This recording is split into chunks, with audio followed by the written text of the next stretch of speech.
Hi everyone, and welcome back to my Burke, Virginia, New York City bicycle trip. This is day 6 of the trip, and we'll get started where I get waking up in my hammock again like the previous day. As you all remember, I set up my hammock around these trees, and I get woken up by this couple, and they're like, "Hey, what are you doing here?" It ended up being like a really pretty garden, and I was like, "Oh, I'm on a bike trip. I'm sorry, I'll pack up." They're like, "Oh, no worries, take your time," and they're really nice. It was behind a church. I ended up going inside the restaurant in Pineville Tavern, asking if I can charge my phone. Pineville Tavern restaurant was so nice to me. They gave me free breakfast and allowed me to charge my phone. So shout out the waitress and the waiters over there. After leaving Pineville Tavern restaurant, I head out to make my way to New Jersey.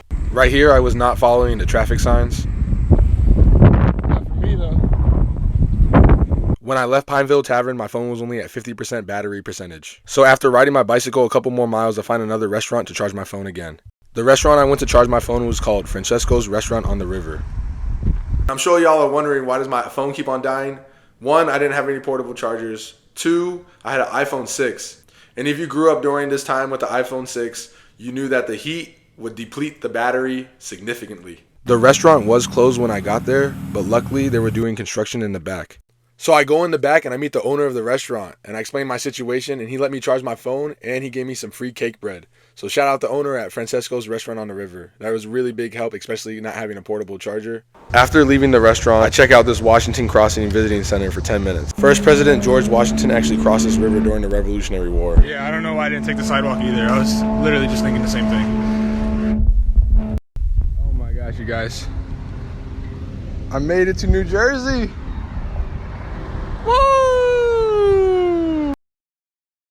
This was an amazing feeling to reach New Jersey. After making it into New Jersey, my phone battery ended up going low again, so I ended up going to this Patriot Crossing restaurant. When I get inside Patriot Crossing, it's a pretty good atmosphere. This worker at Patriot Crossing was very kind to me. He told me many facts about George Washington. He also told me to leave my phone to charge as I check out this historic landmark called the Nelson House. I check out the Nelson House while my phone is charging. After a little while, I go back. I use the bathroom, I say thank you to the Patriot Crossing worker, and I head out. The weather was 90 plus degrees, and my legs were tired, so I sat down to take a break. After taking my mini break, I pass by a grocery store, and I sit inside the grocery store for a while, get some AC, get some water, some food, and I use the bathroom and I head out. I did eat a couple Cliff Bars during this trip, so Cliff Bar, if you're watching this, please, please, please sponsor me. I did see this nice colorful bull, and luckily it didn't chase me like earlier with the other one. I take a little break at Wawa, and I notice they're playing Justin Timberlake in the speaker, so I start jamming out. My GPS ends up taking me on this beautiful bicycle trail called the Delaware and Rioton Canal Bicycle Trail. It was a beautiful gravel trail right next to the river. Since I was so tired, to motivate myself, I try to keep up with the bicyclist in front of me. I tell the bicyclist who's in front of me that I'm trying to keep up with his pace, and he rides 5 to 10 miles with me. Alright, well, peace out. My man's right here. I appreciate your help motivating me on this. You guys, I'm blessed to see this another day. Woo! After I take this nap, my phone completely stops working, and I'm like, oh my goodness. I'm like, what do I do about this? My phone's completely broken, stopped working. So I go to a random house, I knock on the door. Some lady comes to the door, doesn't open the door, and she's like behind the door. She's like, yes, can I help you? And I'm like, hey, I'm on a bicycle trip from Virginia to New York City. My phone is broken, it's not working at all. Do you know where the nearest phone repair shop is? She's like, I don't know where it is, but my husband will be back in 20 minutes, and then you can talk to him when he gets back. The lady's husband that I was talking to finally returns, and he's like, hey, what's going on? And I explain to him my whole entire journey, and I explain how my phone is broken, it's not working, and if he knows a phone repair shop. He's like, I'll tell you what, lock up your bike at my house, and I'm going to drive you to the mall to get your phone repaired. His name was Jesse, and he took me all the way to the mall just to get my phone repaired. Once I get to the mall, I go to a phone repair shop. I meet this guy named Abdul, and he fixes my phone. So after Abdul fixes my phone, he tells me the price, and I'm like, whoa. I was like, I don't have that type of money. Remember, I only started with $150 for this whole entire trip. So I called my childhood friend, Justin Maxey, and I'm like, hey, can you lend me money, please? And I'll pay you back after my bicycle trip. Shout out my childhood best friend, Justin Maxey. He let me borrow $26 from him, and that was a big help. After paying for the phone repair, Jesse drives me back to his house where my bicycle is.